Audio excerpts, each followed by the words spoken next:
DJT is at it once again, riling up the entertainment industry. Trump again promises 100% tariff on movies made outside of America, attacks weak Governor Gavin Newsom in a Truth Social tirade. Yeah, he's deciding to take his ire out on somebody who's really positioning himself. That, and also with Kamala Harris making other, interview appearances as of late. But somebody who is really trying to be a front runner for leading the Democratic ticket in 2028. But by highlighting the follies of Hollywood in recent years, I mean, this is definitely a strategic attack, and one that just the common person at this point in time can very obviously see is a point of weakness.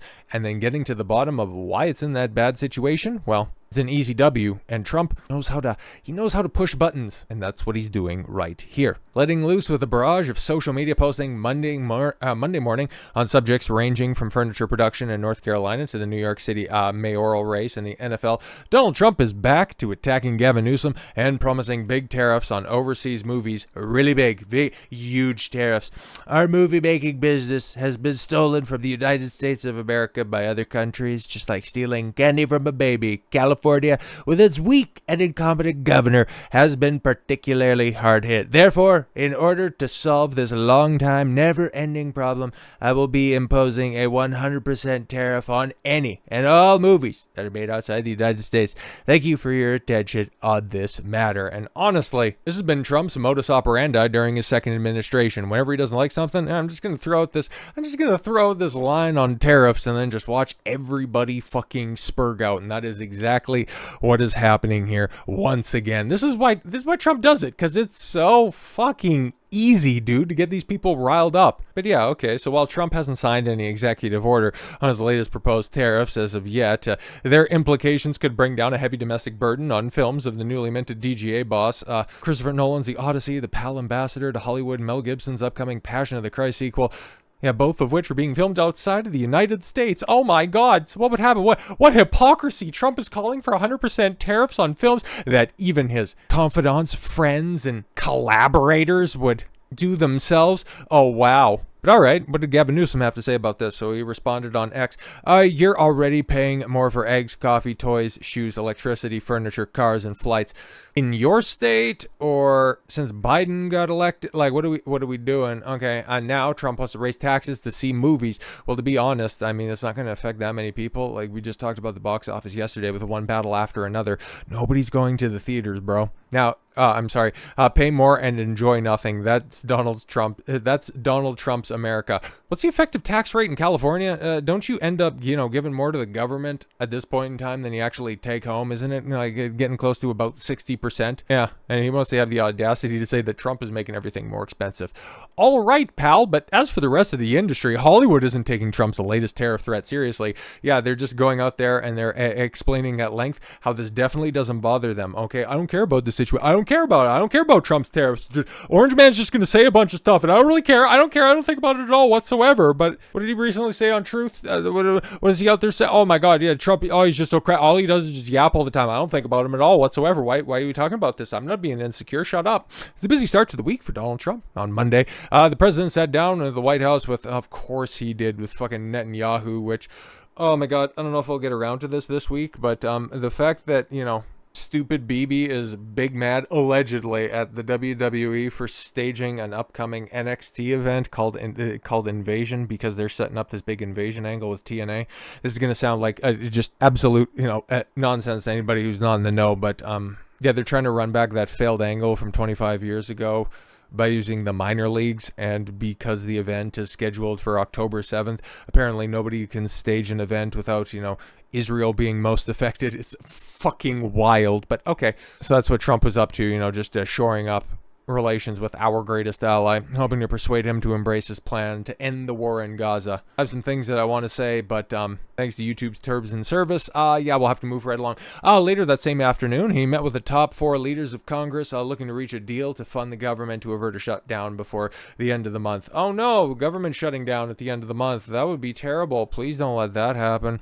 And yet, as the morning began, Trump took to social media with a fresh wave of threats to impose tariffs on films made outside the United States. Studios and streamers were caught off guard by the missive. The White House had made no effort to contact them or the Motion Picture Association ahead of the announcement, which mirrors an earlier threat by Trump made last May, which should kind of let you know that, yeah, until something happens, it's just like, just take this shit in stride. Trump's off doing Trump shit. And yeah, if you guys weren't actually taking this seriously, that's the way that you would approach it, as opposed to putting out article after article. I'm just using Variety because that's just the site that I had pulled up when I was doing some research, but every single one of them are like, oh my God, Trump is threatening tariffs again, but we don't care. He's the president, so you have to treat it seriously, but people are just mostly confused by this, said one studio executive. It's just hot air again. It's his brand of Looney Tunes. British producer and co-managing director of Headgear Films, Phil Hunt, tells Variety, I can't see it helping North America. He doesn't understand the detail of film being a global business. And somebody else was also pointing out, okay, yeah, so when Trump sent out a tweet a couple of months ago, details were never provided. How do you tariff something like a movie? Who ultimately gets charged for the tariff? Yeah, because, okay, if you're shooting, okay, if you're filming in the United States, but if a different production house is working on, special effects across the ocean, do you tax the special effects portion of it, or is it the entire budget of the movie? Or if you have to shoot in another location for a day, does that affect the? It's like, yeah, it's very messy, which is why until you start to get to the particulars, you really shouldn't take this shit seriously. And then you should also take a look at the history of Trump and his tariffs and go, oh yeah, this is just an opportunity to get some people to the negotiating table. So yeah, just treat it as such. But let's just run this out. Let's just use this as a thought process, okay? 100% tax on movies that are made outside of the United States, okay?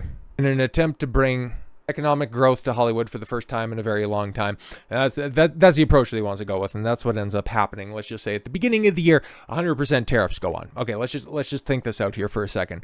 What are the studios that are going to be most affected? Like it was highlighted, okay. The Odyssey coming out next year. Mel Gibson's Passion of the Christ 2, The Christening. Okay, I think I know definitely in the case of Nolan, that's a Paramount joint. I think Mel Gibson has also got a Paramount deal as well. Could be Universal, I'm not entirely sure on that one. But when it comes to big, bombastic, special effects heavy movies and companies and studios that really want a juicy tax discount, well, there's a lot of places, okay? And one of those specifically, and this is just simply highlighting one aspect of a much larger studio, but Marvel abandons Georgia for London, and you also seen Amazon Prime make this a enormous studio out there in the UK to take advantage of their very lucrative tax incentives. And yeah, Doomsday, that apparently just wrapped filming, I'm sure, and Spider-Man Brand New Day, which production ended up getting pushed back like a week because Tom Holland got his old fucking headaroo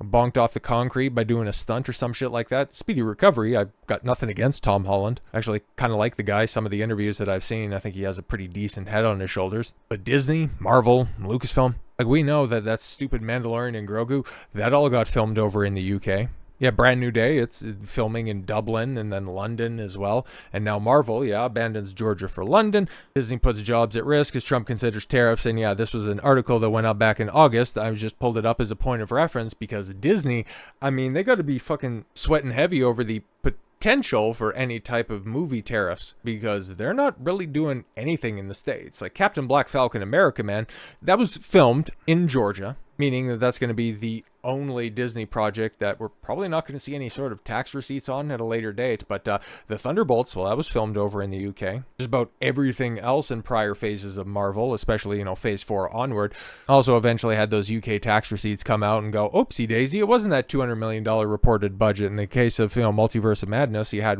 just about a $400 million budget. Fucking wild. Same with Ant-Man Commie-Mania. That was like 3 and change. And so you can see exactly why these companies are going to greener pastures because they get tax incentives. They also aren't bogged down by these terroristic unions that just drive up production costs even higher. So yeah, what will ultimately happen with this tariff dispute? Well, it could actually end up being a good thing. Okay, because we kind of see a bunch of other developments in Hollywood right now, and I'm sure later this week, I haven't recorded the video on it yet, but I have it earmarked. But there's that AI actress, quote-unquote actress, that's going around right now that's causing a lot of problems in Hollywood. It's ruffling a bunch of feathers, but there's a strategic and concerted effort to just drive down costs and trying to bust up some of these unions, getting rid of a bunch of these stupid consultants and kind of ridding the rot of a lot of studios.